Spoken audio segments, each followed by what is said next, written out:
വിശദമായ അന്വേഷണം നടത്തി അടിയന്തരമായി റിപ്പോർട്ട് സമർപ്പിക്കാൻ Kollam electrical circle deputy chief എഞ്ചിനീയർക്കും ചീഫ് ഇലക്ട്രിക്കൽ ഇൻസ്പെക്ടർക്കും മന്ത്രി നിർദ്ദേശം നൽകി.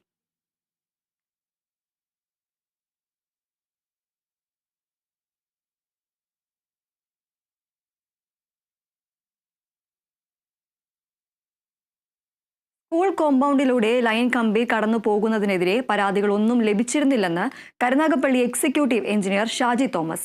സ്കൂൾ കോമ്പൗണ്ടിലൂടെ 40 വർഷം മുമ്പ് വലിച്ച ലൈനായിരുന്നു അത്. ലൈൻ കമ്പിക്ക് താഴെ ഷെഡ് നിർമ്മിച്ചത് KCBയുടെ അനുമതിയോടെയല്ല. ലൈനിൽ അപകടാവസ്ഥ ഇല്ലായിരുന്നു. എന്നിരുന്നാലും ലൈൻ പൊട്ടി വീഴാതിരിക്കാനുള്ള സംവിധാനങ്ങൾ ഒരുക്കിയിരുന്നതായും ഷാജി തോമസ് കേരള വിഷൻ ന്യൂസിനോട് പറഞ്ഞു. ലൈൻ കമ്പിക്കെതിരെ പരാതികളൊന്നും തന്നെ ലഭിച്ചിരുന്നില്ല. എങ്കിൽ പോലും ആ ലൈനുകൾ സുരക്ഷിതമാക്കാൻ വേണ്ടി ലൈനുകളിൽ ഞങ്ങൾ സ്പേസർ, അതായത് ലൈൻ പൊട്ടിയാലും താഴെ വീഴാതിരിക്കത്തക്ക രീതിയിലുള്ള സ്പേസറുകൾ അവിടെ കൊടുത്തിട്ടുണ്ടായിരുന്നു. ലൈനിൽ അപകടാവസ്ഥ ഇല്ലായിരുന്നു. ആ സ്കൂൾ കോമ്പൗണ്ടിൽ കൂടെ 40 വർഷം മുമ്പ് വലിച്ച ലൈനാണത്.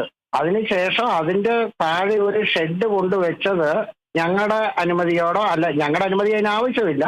ഒരു ടെമ്പററി ഷെഡ് സ്കൂളിലെ കുട്ടികൾക്ക് വേണ്ടി അവിടെ വെച്ചു.